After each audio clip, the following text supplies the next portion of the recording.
bring in journalist Jim DeRogatis. He is the author of Soulless, The Case Against R. Kelly. So thanks for joining us. I feel like we have to sort of go back in time a little bit, so you can kind of like. So this is a retrial of the child pornography, and so far the jury has seen clips from the tapes, and what was interesting is that they had to actually let me show you some of the stuff here. R. Kelly trial, jury views tapes. So no, this is not a public trial. Another day of graphic testimony as the government's star witness spends hours on the stand under grueling cross-examination from singer R. Kelly's lawyers. WGN's Julian Cruz has been covering this trial from the beginning. He joins us now live from the Dirksen Federal Building with more on that. Julian. Well, Micah and Ray, jurors shown 17 video clips that make up a pivotal portion of the government's case. Federal prosecutors contending that the videos clearly show R. Kelly engaging in illicit sex with a 14-year-old girl. But the courtroom proceedings unexpectedly halted for a time due to a degree of confusion and concern about the sensitive nature of the content. Defense attorneys, prosecutors, and the judge disagreeing for a time about how best to screen the graphic videos. Large black partitions moved into place. They had to put large partitions in front of the jury to block. They surrounded the jury and the video so the public couldn't see the reactions of the jury or actually see the video itself.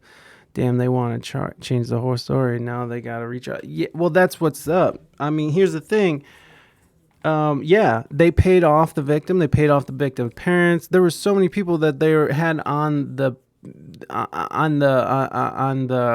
payroll that, you know, they were able to get out of that jury. They found him. What was it? He was acquitted. He was acquitted in 2008 for the charge because he was able to. Him and his cohorts were able to pay off a ton of people and get them to silence them. So that's really, it's crazy. It's crazy what they were able to do. So here's the actual partition they put up. It's this big black partition, so no one could see but the jury, and no one could see the public. No one could see the videos but the jury.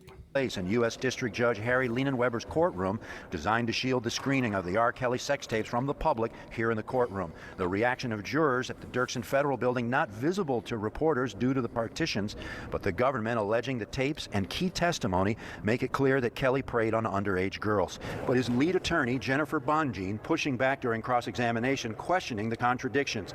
After you moved out, she asked Jane, you maintained a tight relationship with Robert, right? Yes, that's right, she says. Despite how terribly you say he was abusing you? Yes, Jane replies. And even after you broke up with Mr. Kelly, you would meet up to become intimate with him? She asked the witness. I still cared about him. So she's talking about Jane, who is the main victim here, and the one who was in the actual videos, and she's trying to paint a picture that, you know, that this girl was, you know, stuck on R. Kelly. Jane says. The potentially damaging information happening on the third day of testimony in Kelly's federal trial in Chicago. The former R&B singer facing a 13-count indictment accusing him and two accomplices of conspiring to rig the 2008 Cook County trial where Kelly was acquitted. But during intense cross-examination, Jane forced to answer why she kept up ties with Kelly after she moved out, her father a musician still working for Kelly. He continued to work with R. Kelly even after the trial, right? Yes, that's right. Even after you broke up with him, you kept going to R. Kelly concerts. Yes. And your parents would attend these concerts too, right? Yes. So they're trying to build doubt within the jury, right? They're trying to build doubt within the victim and trying to show that this victim is, you know, trying their best to show that there was no real victim here, right? Like there was no crime that was done really because they kept in contact with R. Kelly. They kept in contact, you know, her parents kept in contact with R. Kelly. His dad still worked with R. Kelly. So they're trying to paint a picture of that this isn't a good witness or a good, because I think this is their star witness. I'm pretty sure this is their star witness. And you know, trying to discredit her as much as they can. Now, including yesterday's testimony, Jane on the witness stand for a grueling 6 hours, talking about her complicated on-again, off-again relationship with R. Kelly. At the Dirksen Federal Building, Julian Cruz, WGN News. Thank you, Julian. And then Jane testifies. And then the mom testified too. The government's star witness in R. Kelly's latest trial is still on the stand today. The witness, known as Jane, has answered 4 hours of questioning by prosecutors. Good afternoon, I'm Dina Bair. I'm Patrick Elwood, our Julian Cruz, live at the Dirksen Federal Building with more on our top story. Julian. Well, Pat and Dina, the 37-year-old witness with a pseudonym to protect her identity enduring cross-examination today at the hands of R. Kelly's lawyers and a pair of attorneys representing 2 co-defendants. Now, defense attorneys during cross-examination seeking to establish what they argue are inconsistencies in the witness's story. Yeah, I agree. I agree, Morby. R. Kelly's attorney, Jennifer Horrible. Bonjean, cross-examining the witness at the Dirksen Federal Building today. Even after you broke up, Bonjean asked Jane, you would still meet up with Mr. Kelly to become intimate, despite how terribly abusive he was to you? The witness admitting she still saw the R&B singer from time to time after his 2008 acquittal in Cook County Circuit Court. Jane, in cross-examination, also admitting Kelly paid for her apartment after they broke up, moving out to a South Suburban University Park apartment, with Kelly wiring money to the witness on occasion. The potentially damaging testimony on the heels of yesterday's 4 hours on the witness stand, where she testified that back in 2002, Kelly started videotaping their sexual encounters. When did that start, prosecutors? All right, Morby, asked the be witness. well. When I was 15, she says. How Thanks were the for stopping recordings by. made? There were lighting and camera recorders in the room. How did This motherfucker had lighting. That's how bad he wanted to get caught.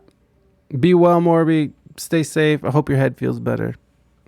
you feel about all of this? I was uncomfortable, she testifies, but I just went with the flow. The witness, now 37 years of age, facing her alleged abuser in the courtroom, describing how the R&B legend groomed her into a sex partner. In testimony yesterday, Jane publicly admitting that she was the girl in the video, in that R. Kelly video you may remember from the 2008 trial at Cook County Circuit Court. Her decision at the 11th hour not to testify, a major factor, jurors say, in Kelly's acquittal. At the Dirksen Federal Building, Julian Cruz. And then so here is the mother. The mother testified a couple days ago. So this is all within the last week of this trial starting, and this is, I mean, the trial has been great. I mean, not great, but you know, it's been really interesting to follow. It's really sad, and I'm rooting for R. Kelly to get fucked. I have so many comments on my TikTok videos with like, free R. Kelly, the parents should be in prison. And first of all, I agree, parents probably should have some kind of repercussions off of this. But why do you want? There's like video of him doing this to a fucking little girl. Fuck R. Kelly. Fuck him in the fucking booty hole in the shower in prison. Fuck him. Okay, this dude is out of control. So fuck R. Kelly. I don't know why people would even want to give this guy any of their time, but you know, I still step in the name of love, baby. Okay, so here's on the stand at this hour, the mother of the woman known as Jane. This woman saying that she felt afraid, she felt intimidated, and years ago she lied to a grand jury. But today she says, today she is telling the truth. The federal trial against so back in 2008 she was lying, but today she's telling the truth. Let's go. R&B star R. Kelly goes into its second week at the Dirksen Federal Building. Kelly, already convicted in a New York courtroom for racketeering and sex trafficking, is accused of creating child pornography and trying to escape prosecution by paying off the victim and her family in the pornographic video. In 2008, Kelly was tried and acquitted for child pornography in a Cook County case. In that trial, the teenager in the video did not cooperate with prosecutors. But last week, a woman testifying under the fake name, Jane, told jurors she was the 14-year-old in 3 pornographic videos with Kelly. Today, an IRS agent testified he analyzed financial and travel documents related to Kelly and his businesses, finding thousands of dollars paid to Jane and her parents. Jane's mother was called to testify late today, known to jurors as Susan. She told jurors Kelly was Jane's godfather, but she thought it was kind of strange because Jane already had godparents. Susan testified Jane began spending more time with Kelly and his family, telling jurors she said she was going to make some music with him. Susan is on the stand at this hour, now being questioned by Kelly's attorney, acknowledging on the witness stand that she does have an immunity deal with.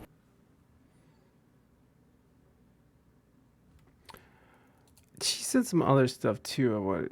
Let's see. Now to the case against R. Kelly. Dramatic testimony late this afternoon from another key witness. This time, the mother of the alleged victim at the center of the child pornography case. And a warning, some of the testimony is disturbing. CBS 2's Tara Molina is live outside the courthouse. Tara. Erica, this woman is going by Susan, and she's the mother of the pivotal witness in this case, Jane. Testifying here today, she denied knowing anything was going on, any sexual relationship between her then 14-year-old daughter and Kelly, when Jane started spending more and more time with him. Again, we want to warn you, some of this could be disturbing. Susan, taking the stand for the first time, promised anonymity. The sketch of her in court has been obscured. Susan testified she and her 14-year-old daughter met Kelly at a local high school where Jane was performing, introduced by her sister, Jane's aunt. What the fuck was R. Kelly doing at a local high school anyways? The fuck is a mega super fucking R&B singer doing a fucking thing? I know, Naders, I'm sorry. When she learned her daughter had asked R. Kelly to be her godfather, Susan testified she felt kinda strange. When asked why, she said because she knew her sister told Your Jane favorite to ask Kelly SoundCloud rapper. What's up? Welcome in. We're just talking about R. Kelly trial. that.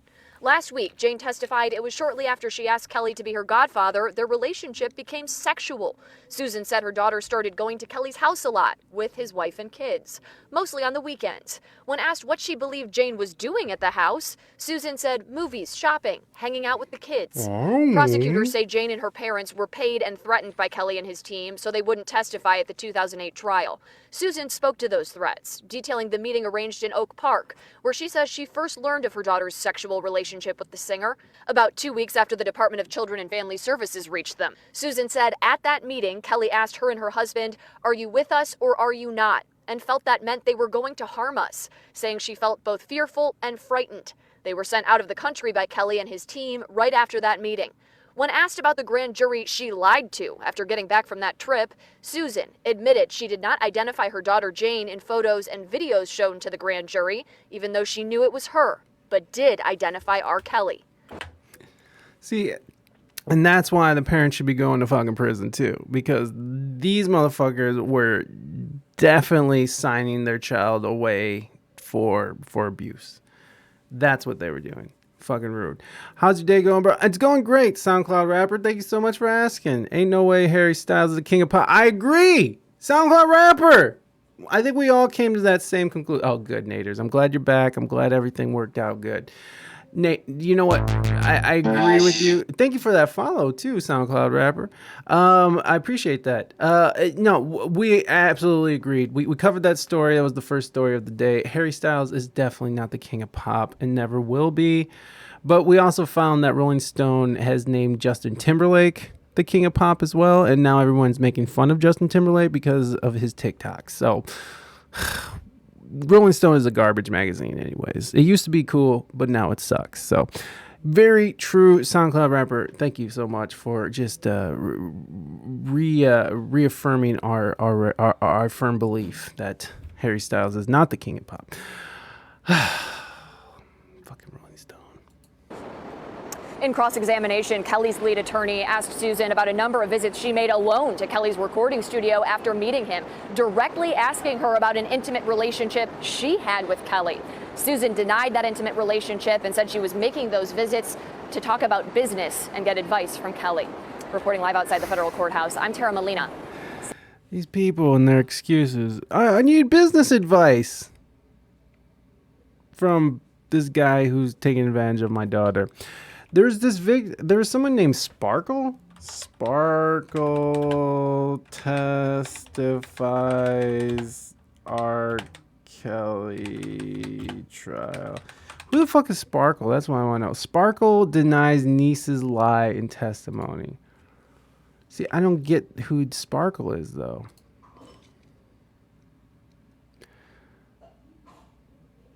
Start with is Jane.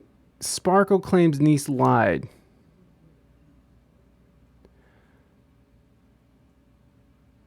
Okay, hold on. The Shade Room has this. Oh, this is Sparkle right here. Hey y'all, it's Sparkle. Have my phone here because I have notes that I want to make sure that I say everything that I want to say today. And forgive the bolting of the jets overhead. We have the air mortar show here. Just get to it, lady. I want to put a few things in context. I'm letting those who really know, support, and love me know that this is the R. Kelly song in the background, by the way. Yesterday was a day I didn't think I'd ever see. Nevertheless, at this point, I'm pretty much prepared for anything. After I learned my niece was cooperating with the investigators, I prayed and I thanked God. Also, I did some thinking, as I often do, throughout this whole process. Asked myself, if I were them, what could be said that legitimately make this make sense and spare them from crazy? My answer is nothing.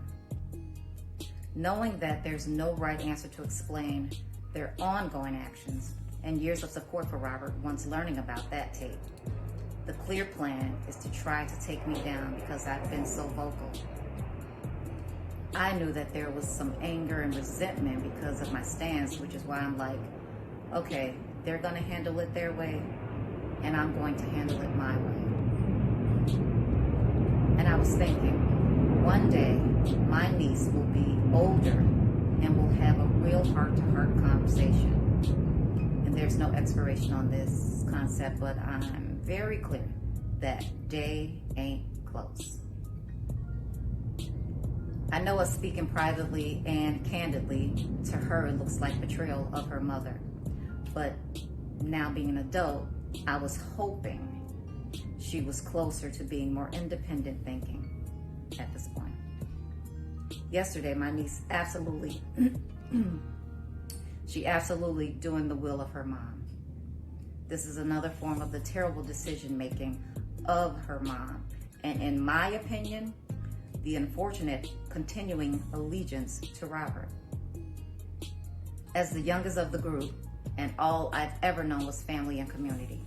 So I operated from that space from the beginning of my career, by bringing them in to show them that it was not just about me, but about us getting this record deal. So this is the aunt of the niece. To be fair, I'd much rather label Justin Bieber, Ed Sheeran, King of Pop, considering they have number 1 and number 2 in the world for a while on charts of the great pop. Who would you label? I'm just gonna go with Michael Jackson. Michael Jackson, the OG, sir, the OG SoundCloud rapper. Justin Bieber, if he can maintain his career throughout his 50s, then we can call him the King of Pop, because he traded his whole childhood for music and stardom, same as the Michael Jackson did.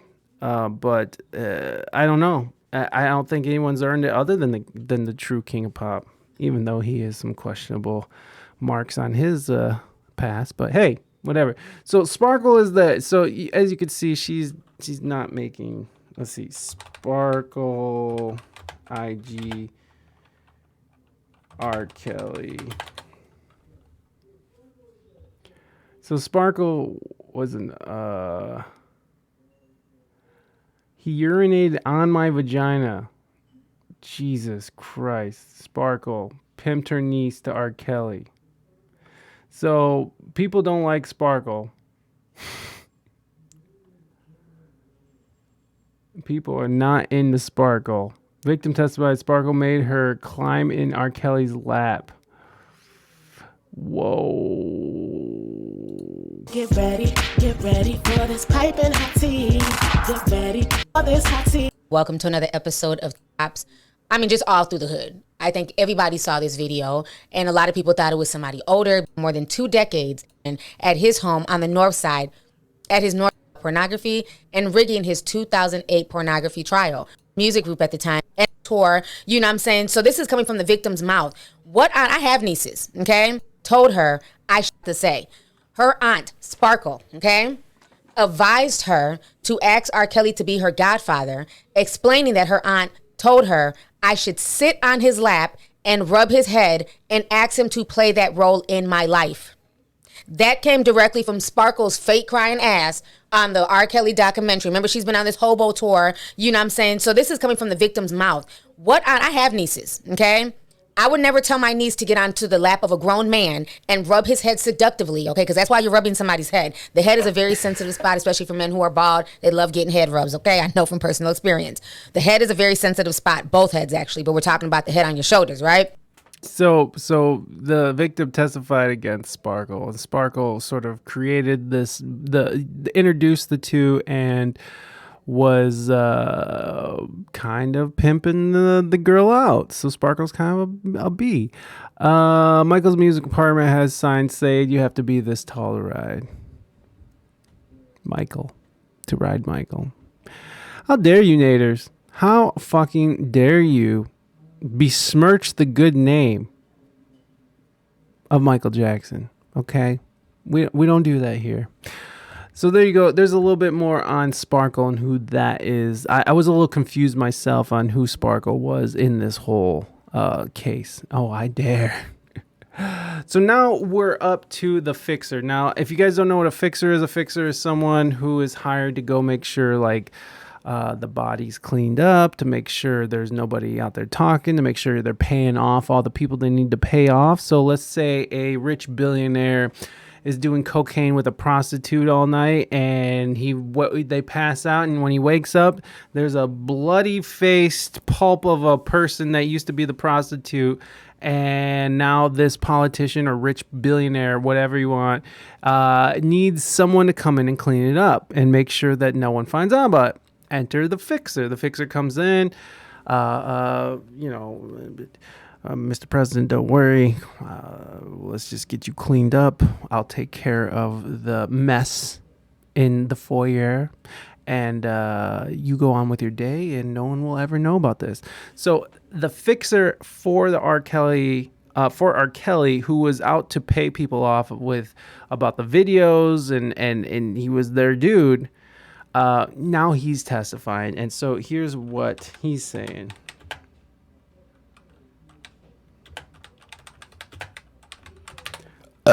There you go.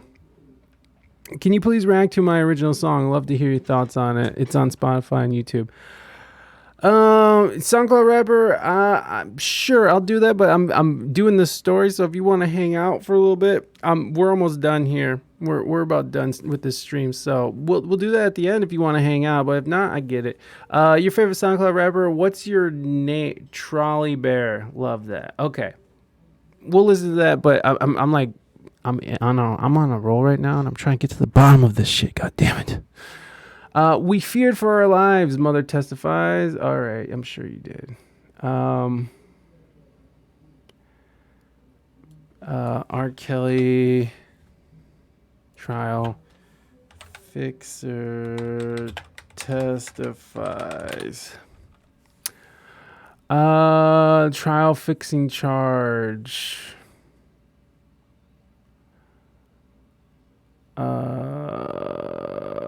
Where is it?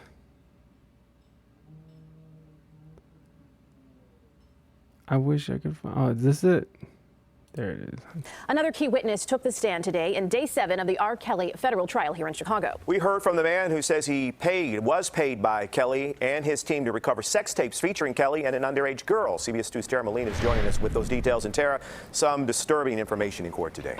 Jim and Erica, disturbing, and we want to warn all of you about that. The entire testimony today revolving around child pornography tapes and payoffs. The man testifying, Charles Freeman, was granted an immunity deal by the government to go on the record. He not only knew about the nature of the tapes he was paid to retrieve and recover, but made copies of them himself to be sure he'd be paid. And he kept those copies for years. Which, if you're going to be doing this kind of work, it's probably best to have some fucking insurance. Charles Freeman testified he started working with R. Kelly in the 90s doing merchandising for Kelly's concert tours. He said the two became friends. A relationship that changed when he says Kelly called him in 2001, telling him he wanted him to recover some tapes. Ultimately, Freeman said he verbally negotiated a $1 million payout in exchange for the original tape, but only $140,000 in a written contract. Freeman says within days he traveled to Atlanta to an address provided by Kelly's team with 2 men. Testifying, a young lady came to the door. He told her he was there to recover the expletive tapes you stole from Robert Kelly. She put her hands up and pointed him in the right direction. He left with 3 tapes. Only one was a tape involving Kelly. He then went to a Walmart and purchased a VCR recorder and blank tapes, making copies because he didn't trust Kelly's team to pay him. And why would you? Freeman testified observing in the tape he recovered and copied Kelly having sex with a young girl, urinating on her, and putting lotion on her face. He said you can hear both Kelly and the girl refer to her body parts as 14 years old. He never called the police. Mighty, thank you so much for gift subbing Nick Tronic a sub. You're the best, Mighty. And just for that, hold on. Prosecutor asked why. At one point, he said, quote, because the police... Hold on. Go MM. Hello, Mighty. This is Jean-Claude Van Damme. And I want to give you a huge thank you, a big ol' splits, and the as a thank you for all that you do for this channel. Thank you, Mighty. You're the best. Appreciate you. Let's finish this video. Wasn't going to pay me $1 million. In 2019, Freeman turned the copies over to his attorney after an attorney reached him about holding child porn for Robert Kelly. And that's what led to his involvement in this trial.